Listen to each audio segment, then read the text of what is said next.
Hey everyone, and welcome to my hardware tour and overview of the Powermac G4 Cube.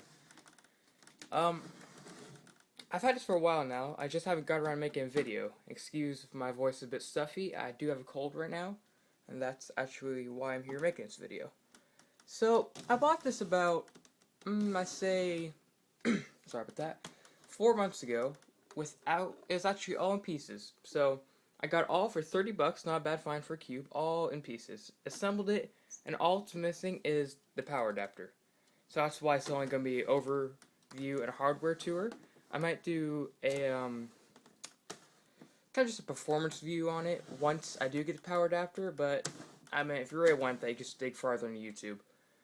So, I bought this purely on aesthetics and just the cultural icon it is, rather than get focused. Rather than performance, because this is running a 450 megahertz G4 single core processor, which it's bottom line. But I mean, this thing looks stunning from every view. I mean, they designed it to look like it's just floating, like just a cube floating, and actually it does give off that look. At least on video it does. In person, you can definitely tell it's not floating, but can't complain. It's pretty cool for what it is. And I'll show you trademarks on the back if you can see that. It's a bit hard to see with the camera, but it does say Powermac G4 Cube, designed by Apple in California. Just says some stuff about it.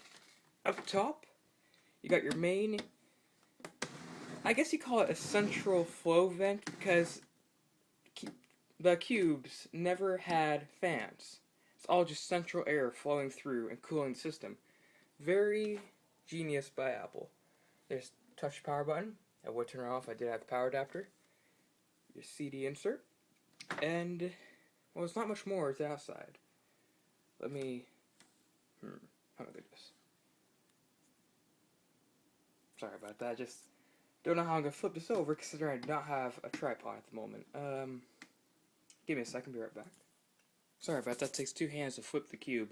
It is quite heavy for how big it is, because all metal construction, just with a plastic coat surrounding all around.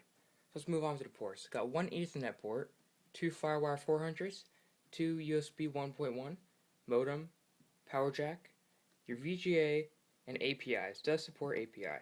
It's from 2001, so what can you expect? Now this is where Apple got really genius. Just pull up on the handle. And there it is, the cube. Let me put this down, move this out of the way, and here it is. All wrapped up in its own little container. Sorry about it, I'm still on crutches, so getting down is kind of pain. A graphics card right in front. It can support 3 cards of RAM. Don't know if you can see that. It's 1, 2, 3. Right now I have two 256 megabyte RAM sticks. Over here, you see that? Yeah. It's actually a full-size hard drive, full-size SATA hard drive. This one's stock 20 gig Apple, but I'm actually quite surprised thinking you look at this, and there's a full-size hard drive in there. That's just kind of crazy. I mean, looks like it'd have like a laptop or something miniature. And hidden beneath all of this lies a processor right back there. And over here is the disk drive. It's a standard about PowerBook G5 compact disk drive. And over here is where you'd house your Apple Airport card. This one did not come with one, kind of sad, but you can pick them up for 20 bucks now. So no biggie. It does swing out. Back there is your hard drive ribbon. Close that. And there's not much more I can say about this, because it's just a hardware tour, and, yeah, well, like I was saying before, it's all central cool, just air flows through it. There's no fans anywhere on it, which I thought was pretty. Also, a genius factor in Apple, yet that limit them, they cannot put a more powerful processor in there, or else it'd overheat. That's why I think it has a 450 megahertz. So wimpy, but you can't really complain, because the thing's just plain cool. And here's our logic board. A very small logic board, only spans from here I don't even know if it goes to their side. Oh, yep, spans from there to there. So you gotta figure, you got about, a watch Geforce only 8 inches by 8 inches. That's pretty tiny. And, yep, not much more can be said. I'm not sure what type of graphic cards it has on it. It's the baseline graphics card at the time. And, yeah, can't really say which one that is. So it's it's definitely ATI. I think it's Geforce something bleh. Yeah, I'm nowhere good with graphics cards, so don't blame me.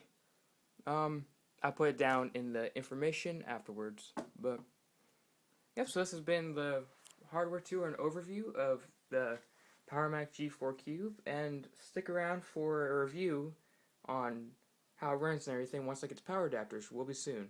Thanks for watching. On quick note, just want to add it does have an nVidia Geforce2 MX graphics card. Also, I want to show you real fast down below. I completely forgot to show this part of the cube. This is the heatsink for the processor, so it does have an alright size heatsink. About what you'll find on a, it's actually very long. It goes down the whole width of the cube. So it's about what you find on a standard, let's say G4 MDD. That's about the right size of this. And here's the light and touch sensor for the power button. Now, I also want to add why the cube never sold.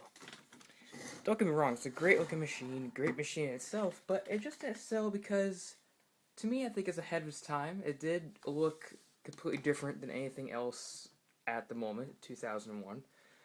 And also the prices were jacked up at, I think, $1,800, which is a bit much for an underpowered machine, even for when it was made.